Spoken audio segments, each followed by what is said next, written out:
Fahrenheit is one of Hersheypark's signature attractions. It's one of the three big Intamin roller coasters here next to Skyrush and Stormrunner. And if I could describe this ride in one word, it is compact. They pack in so much ride into a very tiny amount of space. So I'm going to talk about everything that you need to know what to expect when you go out to Hersheypark to ride this thing, because trust me, if you're going here, you gotta get on it. Now, the coaster opened to the public in 2008. It cost just over $12 million to build, which in the grand scheme of things is actually pretty good. We're looking at a height of about 121 feet, max speed 58 miles per hour, 2,700 feet of track, and a beyond vertical drop of 97 degrees. That makes it the steepest ride at Hersheypark, and honestly, one of the steeper rides in America. The slogan with this ride is 97 degrees and falling fast. It's a very creative pun with the temperature as well as the angle of descent. You won't find any theming with this ride. It's just a cool name. It's also a very pretty ride to look at. It just got repainted a couple of years ago and it is still looking fantastic. Now, if you've had the opportunity to do some rides by Gerstlauer, they're known for their Eurofighter model. Fahrenheit feels like Intamin's take on that style of ride. Beyond vertical drop, tons of inversions, tight footprint, except in a lot of ways, I think they executed it better. For one, it's smoother than a lot of Eurofighters. Even all these years later, Fahrenheit is still running like a dream. Hershey also several years ago swapped out the restraints. There used to be this hard over-the-shoulder harness that you would bang your neck into.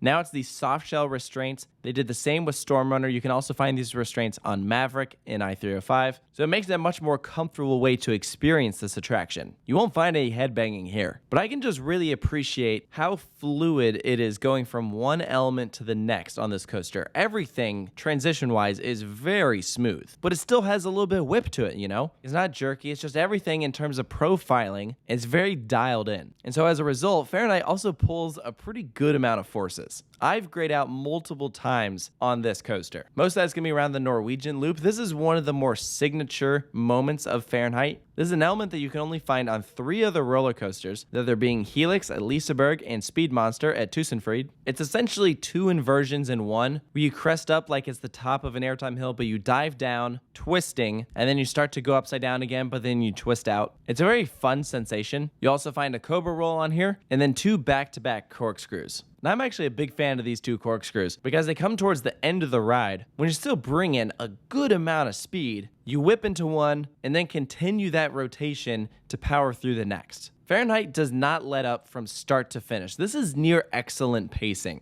Your max speed is 58 miles per hour and it doesn't feel like you lose any of that. I mean, obviously, you know, on higher moments, you do slow down a bit, but then you gain it all back later on. It's obviously an inversion focused layout, but there are also some good airtime moments. I definitely recommend sitting in the back for this attraction, but the front is very fun too. I mean, if you get the chance to do multiple rides on this thing, front row and back row are the 2 best seats. What I like about the back is that as you're going over that 97-degree drop, you just get whipped over, pulled through it, and then the airtime hill towards the end of the ride will absolutely send you up out of your seat. It's like borderline ejector airtime. But I also got to shout out one moment right before that airtime hill. There is a near miss with the brake run. If you're paying attention right before you go into that airtime hill, I think you'll be surprised how close you come to other parts of this ride. I mean, when you have such a compact layout, it's cool seeing how they were able to weave all the track in together. I mean, as you're just watching this thing, you're almost having to guess where it goes next. I think that's part of the fun of it. This ride is a spectacle in Hersheypark.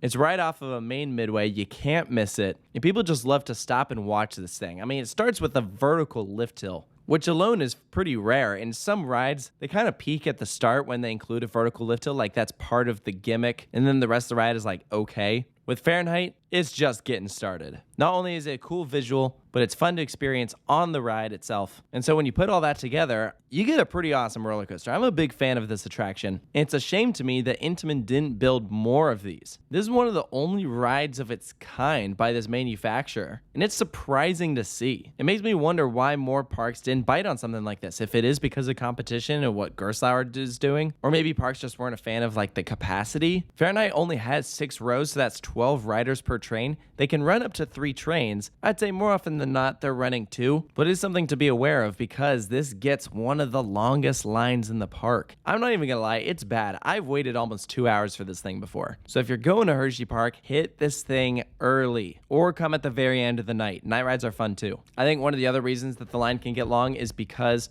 With Hersheypark's fast track system, they'll constantly be letting people straight into the station because of that, so they're missing all the switchbacks. And when you only have 12 riders per train, if you have a group of 4, well, a third of your train just got taken up, which is great if you have fast track, but if you're in the standby, it drastically reduces capacity. So beware of that line. It sucks. Try to avoid it if you can. You'll have a much better day because of it. So for Fahrenheit's final score, I'm giving it a 10 out of 10 because I think this is a phenomenal layout. It is so fun. For what the ride is trying to achieve, I think it does it extremely well. When you compare it to similar style rides like some Eurofighters, I would take this over a lot of them. I think a fairly similar ride that you could compare this to is Daredevil Dive down at Six Flags Over Georgia. I just recently did that one. It doesn't come anywhere near as good as Fahrenheit. So I really do wish Intamin made more of these things. But alas, if anything, it just means Fahrenheit's even more unique. So you gotta come here to Hersheypark to check it out. So let me know down in the comments below if you've ridden Fahrenheit, what do you think of it? If you agree with the points I've made. And of course, stay tuned for more coaster reviews here at Coaster Studios, and we'll see you next time.